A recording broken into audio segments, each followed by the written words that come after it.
팬데믹 끝나면 또 싹 관심이 사라져요.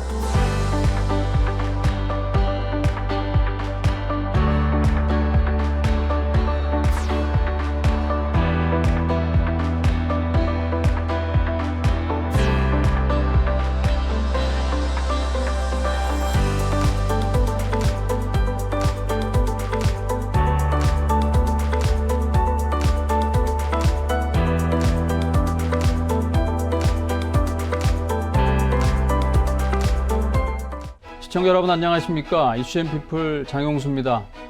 최근 코로나 백신 접종률이 높아지고 있지만 여전히 이 확진자 수 감소세는 보여지지는 않고 있는데요. 그렇지만 그 백신의 중요성은 여전히 커지고 있고 특히 우리 자국 백신, 우리나라 기술로 만들어진 백신의 개발이 중요합니다. 마침 정몽구 백신 혁신센터가 출범해서 우리나라 백신에 대한 기대감이 높아지고 있습니다. 오늘은 김우주 정몽구 백신 혁신센터 초대 회장님 모셔서 말씀 나누겠습니다. 어서 오십시오. 예, 안녕하세요. 반갑습니다. 네. 많이 바쁘실 텐데 이렇게 시간 내주셔서 감사드리고요. 네. 저희 언론도 그 백신 혁신센터가 출범해서 상당히 관심을 많이 가졌던 것 같고 저희도 그 일환으로 이렇게 모시게 됐는데 네. 정몽구 명예회장님이시잖아요. 네. 최근에 이제 활동을 많이 안 하시는데 네. 어떻게 또 이렇게 이 혁신센터를 만들게 됐는지부터 궁금합니다. 네, 네. 그러니까 작년에 코로나 팬데믹 시작되고 이제 고려대학교에서 자체적으로 백신 개발 연구 혁신센터를 만들었습니다. 조직을 만들고 네. 결국 뭐 엄청난 돈이 들기 때문에 펀드레이징을 이제 대기업 대상으로 펀드레이징을 해가는 와중에 현대차그룹 정몽구 명예회장님을 찾아뵙고 말씀을 드렸죠. 그러니까 마스크를 쓰고 이제 찾아뵈니까 왜 마스크를 쓰고 있냐. 그래서 네. 지금 바깥 세상이 코로나 팬데믹으로 전염병, 역병이 돌아서 참 어렵습니다. 그렇게 말씀드렸더니 그럼 무엇을 도와주면 좋겠느냐. 정명예 회장님이 말씀하셔서 백신 개발이 굉장히 중요합니다. 그랬더니 네. 흔쾌하게 그거 도와줘라. 그래서 100억이라는 거금을 지금 기증을 해주셔서 이 정몽구 백신 혁신센터가 출범하게 됐습니다. 네.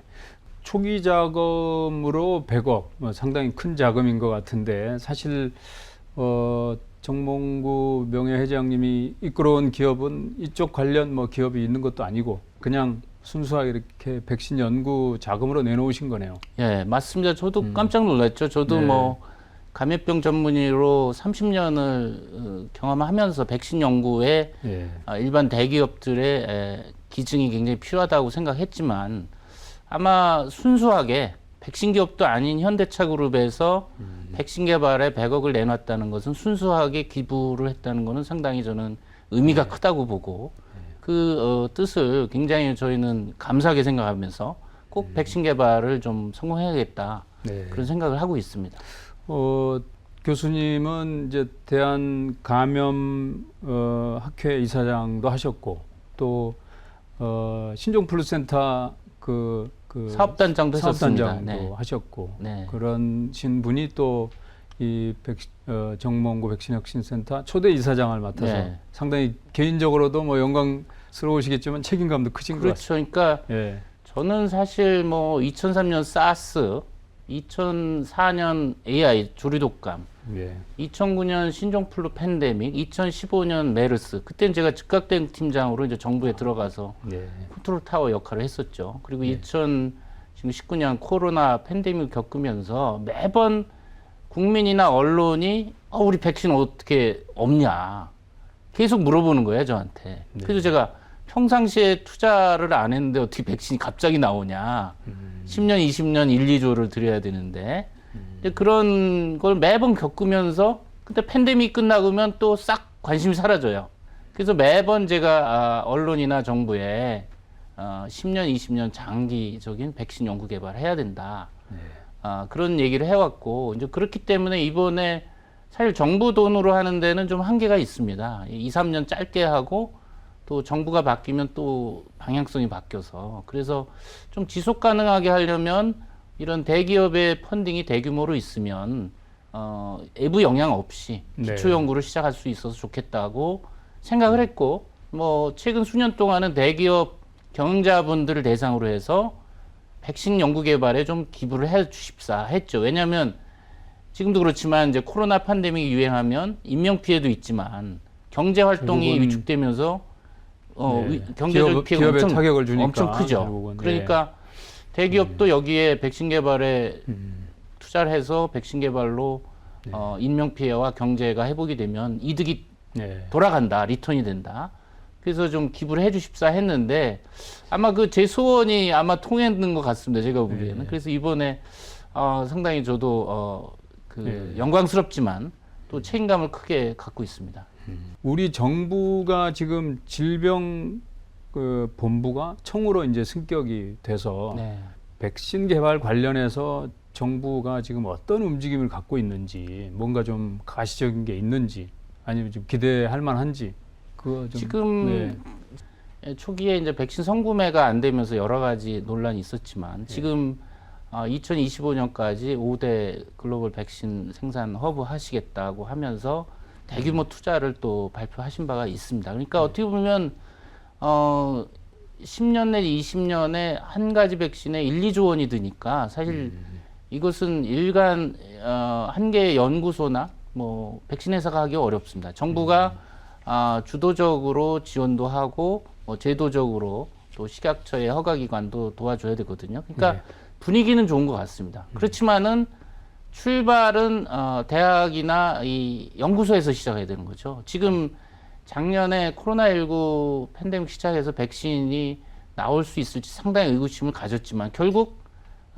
옥스퍼드 대학에서 시작된 연구, 그렇죠. 네. 침팬지 아데노바이러스 벡터 백신이 아스트라가 제품에서 성공했고, mRNA도 mRNA도 네. 펜실베니아 대학에 있는 카타린 카리코라고 하는 연구자가 20년 전부터 시작했던 거거든요. 네. 그것이 이제 모더나라든지 바이오엔텍, 화이자로 해서 제품화가 됐습니다. 그러니까 시작은 대학 연구소가 연구를 처음 시작해서 이것이 효과가 있다. 그러면 이제 대규모로 삼상할 때는 이제 큰 백신 회사들이 달라붙어야 되겠죠. 그런 의미에서 지금 저희 정봉구 백신 혁신센터가 시작하고 또 정부에서도 관심이 많고 최근에 이제 백신 개발하는 회사들이 늘면서 또 연락이 많이 옵니다. 협업을 네. 하자고. 그래서 분위기는 좋은데 이제 바람은 코로나 팬데믹이 끝나도 이번에는 제발 좀 지속 가능하게 계속 가능해야 관심을 정부가 갖고 투자를 해줬으면 좋겠다. 그런 기업들도 마찬가지고. 기업도 마찬가지죠. 네.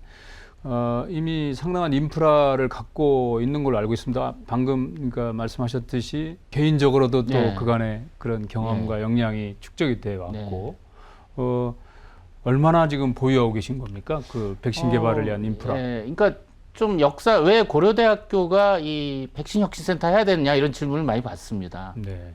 왜 고려대학교여야 되나? 근데 사실은 지금 노벨 생리학상 유력한 후보인 이호왕 명예교수님이 이번에 고려대학교 의과대학에 그러시죠. 이제 1978년에 유행성 출혈열 원인 한타바이러스를 세계 최초로 발견하셨고 이제 그 업적이 아마 지금 노벨 생리학상 후보로 네. 지금 거론되는 것 같습니다. 그 이후에 1990년도에 이제 그 한타박스라고 유행성 출혈열 백신을 녹십자와 개발하셨죠. 그래서 이제 군인들이 지금은 백신 맞아서 유행성 출혈열 걸리는 병사들이 현저히 줄었습니다. 이제 그런 역사가 있고 저희들이 아까 말씀드린 뭐 신종플루 백신 또 지금 메르스 때도 메르스 항체 치료제 개발도 저희들이 같이 했었거든요. 네. 그렇기 때문에 임상도 그렇고 지금 기초의 바이러스학 교실에서도 지금 새로운 백신 플랫폼 연구를 하고 있습니다. 그리고 고대 구로병원, 제가 이제 감염내과 교수 재직하고 있는 고대 구로병원에서 현재 코로나 백신을 국내 회사 3제품을 네. 1상, 2상, 이제 3상에 진입한 것도 있고요. 임상을 하고 있습니다. 그렇기 때문에 기초의학이나 임상, 또 제가 사업단장을 하면서 제품화하고 이게 비즈니스 측면이 강하죠. 이게 뭐 좋은 백신을 만들어도 제품화해서 많이 사용되지 않으면 또 그것도 문제거든요. 네. 그래서 그런 노하우가 있기 때문에 이번에 이제 센터 설립을 계기로 해서 좀 더 집중적으로 체계적으로 좀 더 시너지를 갖고 추진할 수 있을 것 같습니다. 센터가 도전하고자 하는 목표 백신 여쭤보기 전에 지금 뭐 민관이 이렇게 개발하고 방금 임상 말씀도 하셨는데 네. 그러면은 국내 기술로 만들어지는 백신은 언제쯤 가능한가요? 지금 가장 앞서 있는 것은 이제 3상에 들어가 있는 이제 SK 바이오사이언스 백신인데요. 예. 지금 3상 그 참여자를 이제 리크루트하고 접종을 시작하고 뭐 체열하고 이렇게 있습니다. 안전성 모니터링도 해야 되고. 네. 그래서 순조로이 된다면 뭐 내년 여름 정도에 물론 안전성이나 유효성이 입증이 되고 식약처에서 충분히 자료 검토해서 이제 긴급 사용 허가를 낼 수 있다고 하면 내년 여름 정도로 내년 여름. 이제 기대를 하고 있습니다. 네. 앞서 제가 다시 질문드린다던 우리 고려대 백신 혁신센터가 도전하는 목표 백신이라고 그래야 됩니까? 네. 어떤 그림인가요? 저희가 이제 혁신센터를 시작하면서 네. 이제 미션과 비전, 뭐 지금 말씀하신 단기, 중기, 장기 목표 이런 거 저희들이 설정을 했는데요. 네. 일단은 뭐 그 고려대학교 백신 혁신센터에서 신종감염병 팬데믹이 왔을 때 새로운 백신 플랫폼으로 개발을 해서 우리나라 국민과 전 세계 인류를 구하자 이런 미션 비전을 일단 설정했습니다. 네. 국내에만 국한될 것이 아니라 인류 아프리카라든지 구원. 동남아라든지 지금도 이제 코로나 팬데믹이 있으면서 미국이나 유럽 선진국 자기네들이 먼저 국가 이기주의 때문에 백신 먼저 접종하고 아프리카 이런데 저개발국은 상당히 어려움을 겪지 않습니까? 그 비난을 많이 예, 받았었죠. 비난을 많이 받죠. 예, 예. 그러니까 이제 그런 문제까지도 우리가 해결할 수 있는 예. 그 백신을 만들자라고 이제 목표를 설정했고 단기적으로는 이제 5년 이내에 새로운 백신 플랫폼으로 코로나19 백신을 일상을 완료하자. 네. 일단은 만들어서 일상을 완료해 놓으면 유사시에 빠르게 3상을 해서 이제 빠르게 이제 제품화할 수 있거든요. 그게 이제 단기 목표고 이제 중기는 10년을 목표로 했는데요. 코로나19와 이제 독감 지금 이제 상당히 이제 겨울마다 독감 유행하고 그렇죠. 예. 코로나도 결국은 계절 코로나처럼 독감처럼 유행할 거라는 전망을 하거든요. 그렇게 되면은 한 방에 코로나와 독감을 맞는 듀얼 백신을 만들자. 2번 맞을 게 아니라 한 번 맞고서 네. 코로나와 독감을 예방하는 그 백신은 이제 중기 목표로 10년을 설정했고 장기 목표는 20년에는 우리가 유니버설 백신. 그러니까 한 번 맞으면 뭐 코로나 어떤 코로나도 다 예방하는 백신. 네. 또 한 번 맞으면 독감 어떤 독감이 와도 예방하는 백신. 이렇게 일단은 뭐 목표를 세웠습니다. 이제 거창하게 세웠고 이제 그걸 실현하기 위해서 저희들이 조직화하고 이제 전략을 짜고 있습니다. 네. 그 센터장님께서는 이제 백신을 생명공학이 이렇게 그 집적된 종합예술이다 네. 이런 표현을 하신 걸로 네. 알고 있는데 네.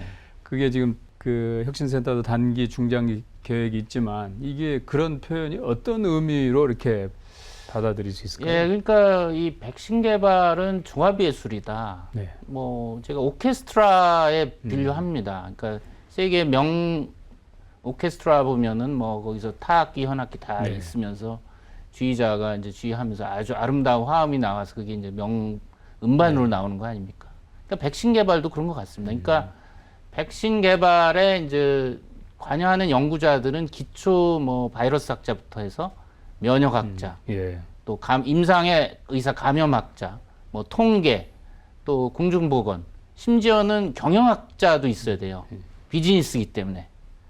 이게 어떻게 보면 다학제의 여러 학문 전문가들이 모여서 그 백신 개발에 올인해야 되고 또 하나는 제가도 말씀드렸지만은 대학, 또 연구소, 백신 회사, 정부, 뭐 식약처나 질병청이나 같은 이 다분야의 그 스테이크홀더들이 참여하는 그렇기 때문에 이건 오케스트라 연주와 같다. 네. 개별적으로 놀면 음악이 좋은 음악이 안 나오죠. 네.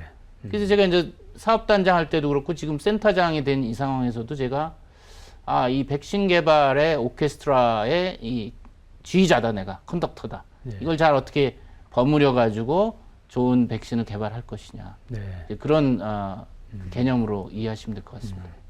생명공학의 종합예술 그러니까 이 빅처하고도 맥을 그렇죠. 예, 그러니까, 같이 하네요. 예. 접종률은 늘어나는데 네. 오히려 환자 수는 늘어나고 있는데 어떻게 지금 전망하시는 거예요? 이게 그러니까 이제 이 코로나19 바이러스가 상당히 저는 영리한 바이러스라고 봅니다. 그러니까 작년에는 사실 뭐 잘 모르고 전염력이 빠르고 백신도 없어서 속수무책이었지만 사실 올해 초만 해도 백신이 게임 체인저고 아 이제 올 겨울에는 마스크 벗고 일상으로 갈 거라는 기대가 커졌는데 한 뭐 6개월 정도 지나서 이제 7, 8월 되니까 델타 변이가 이제 크게 유행해서 백신 효과도 떨어지고 전염력도 빨라지고 그래서 지금 저 백신이 여전히 답이긴 한데 한 5% 정도 부족한 것 같아요. 네. 그러니까 백신이 답입니다. 우리가 지금 환자가 뭐 3,000명 넘고 상당히 이제 그 환자가 백신 접종에도 불구하고 늘어나는데 사실 작년만큼 두려움은 없거든요. 백신이 있고 네. 또 항바이러스제가 개발된다는 소식도 있으니까 그렇긴 하지만 우리가 또 긴장감을 늦춰서도 안 되는 거죠. 왜냐하면 이스라엘이나 영국, 뭐 싱가포르 같이 백신 접종률이 80%, 접종 완료율이 80% 이상인 나라도 지금 확진자가 많거든요. 그러니까 싱가포르이 우리가 지금 얘기하는 위드 코로나의 모델이 싱가포르인데 거기 접종 완료율이 82%입니다. 그런데도 2,000명 정도 하루 신규 확진자가 나왔어요. 매일 예, 그러면 우리나라 인구 기준으로 하면 2만 명이거든요. 네. 그러니까 우리가 3,000명으로 늘어서 굉장히 두렵긴 하지만 싱가포르에 비해서는 선방하고 있는 거죠. 국민이 마스크 잘 쓰고 거리두기 잘하고 선방을 하고 있지만은 지금 백신 접종률 늘어남에도 불구하고 환자가 줄지 않는 이 상황은 사실 우리가 백신 접종률도 빨리 늘려야 되고 부스터샷도 놔야 되고 네. 소아청소년 접종도 생각해야 되고 또 항바이러스제 개발도 해서 좀 빨리 비축해야 될 필요가 있고 여러 가지를 지금 상당히 준비를 해야 되는 시기입니다. 그러니까 경각심을 늦추면 안 된다고 봅니다. 제가 보면은 추석 명절이나 또 지금 시내에 나가보면 과거 같은 긴장감이 없어요. 예. 좀 예. 그런 건 예. 있는 것 같습니다. 어떻게 보면은 예. 위드 코로나 최근에 말이 많은데 10월 말부터 한다고는 하는데 이미 많은 국민들은 일상에서 위드 코로나를 하고 있는 것 같아요. 코로나로 들어가 있는 상황이에요. 예. 크게 걱정을 안 하시거든요. 네. 그게 뭐 좋은 측면도 있지만 왜냐하면 자영업자님들 힘들고 국민도 피로감이 있기 때문에 항상 긴장하고 지낼 수는 없죠. 네. 그러니까 우리가 좀 뭐 마스크 쓰고 거리두기 철저하면서 일상을 평온하게 생활할 필요는 있습니다. 그렇지만은 긴장감을 또 늦춰서는 안 되겠다. 그런 말씀 드리고자 합니다. 네. 접종률이 늘어나고 있지만 여전히 그 접종에 대한 불안감, 두려움을 갖고 있는 분들한테 좀 한 말씀 해주시죠. 예, 맞습니다. 지금 2월 말부터 지금 우리나라 인구의 거의 70% 이상 1차 접종을 하고 이제 50%는 미달이지만 접종 완료도 많이 했습니다. 그러니까 조금 시장은 늦었지만 우리 국민들이 접종을 잘 받아들이는 편입니다. 네. 네, 그런데 물론 대부분은 백신과 무관할 수는 있지만 네. 젊은 사람이나 기저질환이 없는 분이 이제 접종 후에 돌아가시면 사실 연관성을 의심을 해야 되거든요. 그런데 질병청이나 정부에서 적극적으로 인과관계를 규명해서 보상해 주는 건 상당히 더디고 느리단 말이죠. 네. 예, 그리고 보상 확률도 낮고 그래서 그런 부분에 있어서 국민들이 좀 걱정하고 그래서 접종을 꺼리는 것이 아닌가. 이 정부에서는 계속 접종을 좀 많이 받아주십사 하는데 사실은 정부에서 국민들한테 접종을 요청하는 그런 메시지를 보낼 것이면 사실 백신의 부작용에 대한 두려움을 없애주고 보상도 과감히 해주고 네. 뭐 인과관계 뭐 따질 거 없이 인과관계가 있다 없다 아니면 애매하다 그러면 인과관계 있다 애매하다까지 그냥 과감하게 보상을 해줘야 돼요. 폭넓게 해주셔야 지금 570만 명 분이 백신을 안 맞고 있다고 하는데 그분들이 이제 선뜻 백신을 맞을 수 있게 되는 거죠. 막연한 두려움을 갖는 것도 문제지만 정부의 그런 좀 과감한 방침, 정책 그렇죠. 이것도 예. 필요한 부분인데 그 소아청소년 접종도 이제 말씀하셨는데 정부가 발표했지만 이 막연한 불안감들이 또 있는 것 같아요. 그 부분도 역시 예, 그러니까 믿고 맞아야 되는 거죠. 소아청소년은 조금 우리나라 상황은 예. 12, 17세 같은 경우는 백신의 이득 또 코로나의 위험 따져봤을 때 아직 소아청소년에서 사망자는 없거든요. 12, 네. 17세에서. 네. 그러니까 백신으로 이제 특히 남자아이들이 급성 심근염 발생이 문제가 됩니다. 그러니까 한 4만 명 정도에서 한 명이 나오는데 그렇다 보니까 정부도 애매하게 12, 17세 청소년 같은 경우 권고를 적극 안 하고 학부형들이 스스로 알아서 판단해서 접종하라고 발표를 했는데 그건 저도 문제라고 봅니다. 네. 이 코로나 팬데믹 상황에서 국민 개개인이 백신 접종의 이득이나 부작용 이걸 정확히 알 수는 없거든요. 정부가 어느 정도 가이드라인을 제시해줘야죠. 네. 알아서 맞아라 하는 것은 책임 회피로밖에 안 들리거든요. 네. 그래서 맞을 학부모 동의해서 아이들을 놓을 학부형이 얼마나 되겠습니까? 이제 그런 측면에서 그 소통에 좀 문제가 있는 것 같다고 봅니다. 제가 보기에는 저도 지금 상황에서 당장 소아청소년 접종을 곧바로 할 필요는 없다고 봅니다. 왜냐하면 소아청소년이 중증 사망자 없고 중증도 굉장히 드물거든요. 그리고 환자 수도 전체적으로 아직은 낮고 지금은 백신도 충분치가 않기 때문에 65세 이상 뭐 만성병 환자 부스터샷을 먼저 집중하고 네. 접종 완료율도 아직 50%가 안 돼 있잖아요. 그렇죠. 접종 완료율을 높이는데 우선 집중하고 소아청소년은 한 두어 달 추이를 봐서 그때 권고 여부를 해도 문제가 없는데 지금 뭐 섣불리 알아서 위험성을 필요성을 판단해서 접종 받으시라고 하니까 네. 학부형들은 그럼 어떻게 하란 말이냐 아니면 또 정부가 좀 책임을 안 지겠다는 거 아닌가 하는 의구심을 갖게 되는 거죠. 좀 혼란스러운 예. 부분들이 분명히 있는 그런 것 부분이 같은데. 정부가 소통하는데 좀 서투른 것 같아요. 네. 더 여쭙고 싶은 말씀이 네. 많지만 네. 그래도 지금 정부에 또 그 우리 국민들한테 또 아까 좋은 말씀해 주셨고 그리고 처음에 기업들이 진짜 순수한 의도로 참여를 하면 지원을 하면 결국은 기업들한테도 크게 이득이 된다 이런 좋은 말씀 하셨기 때문에 네. 정몽구 백신 혁신센터가 좋은 그런 시금석이 됐으면 네. 하는 바람입니다. 아무튼 앞으로 좋은 성과 기대하겠습니다. 예, 감사합니다. 네, 예, 감사합니다. 네, 정몽구 백신 혁신센터가 K 백신의 수준을 높이고 나아가서 또 글로벌 시장에서도 큰 성과를 낼 수 있는 그날을 기대하면서 오늘 이슈앤피플 여기서 마치겠습니다. 감사합니다.